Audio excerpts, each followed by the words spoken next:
Hey, what's up everyone? Happy Dude here. So I recently had a problem with my GTX 1080 Ti that was always shutting down and giving me black screens. I feared it might be dying. No! So I tried many things like updating all the drivers, reconnecting the cables and the graphics card itself, but nothing worked. So I measured the temperature and I noticed that it was very hot. That's a spicy meatball! So I went into the BIOS to get some more information, and here you can see that pump number 5 has almost 1000 RPM, so that one is fine. But if we go to pump number 6, that's the one for the GPU, then you will see that we get 0 RPM, so that one is broken. Okay, I'm now connecting the hose to the release valve. Okay, that's tight enough. And now we open up the valve and everything will come out, hopefully. But first we have to open up the reservoir so air can come in. Otherwise, the fluid isn't going anywhere.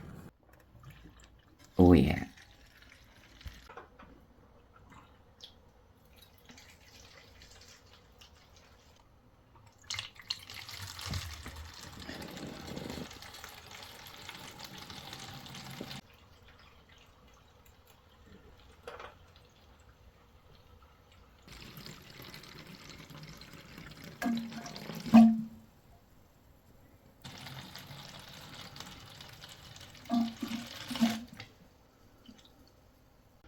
Okay, I have to say that the fluid still looks very clear. There's no small debris in it.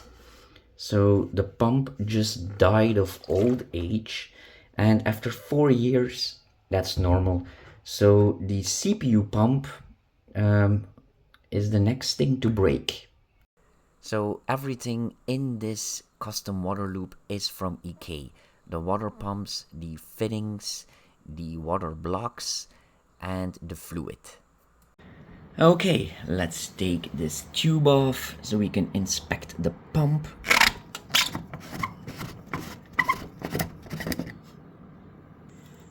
Okay, let's remove this protective plate here and maybe we can see a bit more. Wow, that feels very clean. Okay, now let's inspect the GPU. So this is the first time in 4 years that it's going to be opened.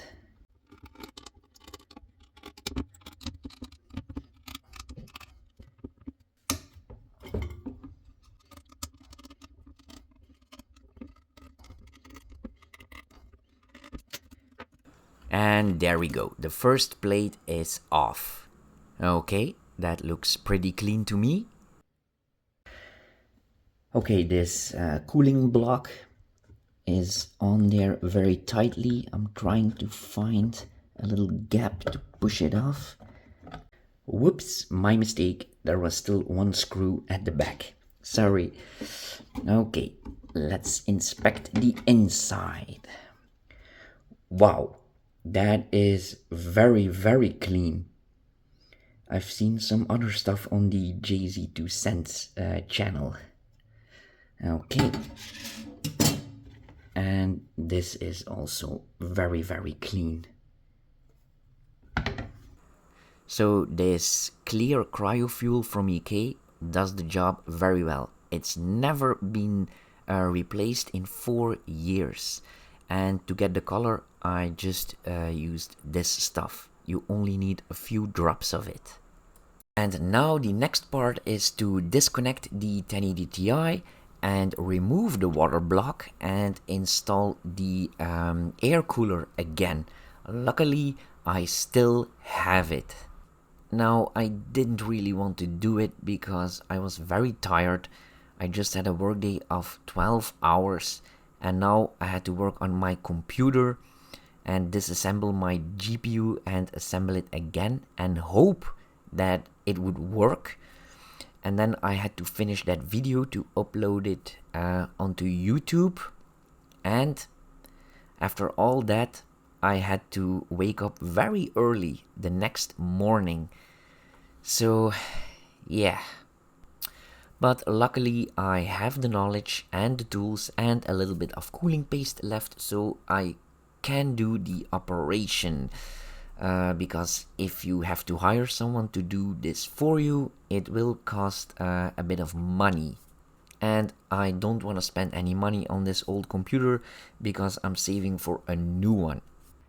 And here you can see I slapped on some cooling paste because I just wanted this job done. Now, I was actually planning to buy a 5090, but after I saw the reviews and everything that was wrong with it and the price, I was like, nope. It's now 3 a.m. So let's see if I was able to revive my old 1080 Ti. Let's see if the operation was a success. Okay, let's start up a game to see if the fans work, so at least the cooling works now. Let's try out good old Battlefield 3, the best of the bunch. By the way, are you guys looking forward for the new Battlefield? Okay, let's see if they spin up, and they do. Yes, a job well done. So, I've been editing more than an hour now, and also played some games, and the GPU still didn't crash. So that means that the operation was a success. And that also means that my 1080 Ti still can't retire. And I bet he was looking forward to that. So my old friend, I hope you can still hang in there for about a year and then you can finally retire. But I still have a very weird problem. When my screen goes out to save power, the screen remains black and I can never recover it. So I have to restart my screen and my computer in order to get my picture back. For now, I just removed the option that the computer doesn't go into save mode, but I still wonder why that is.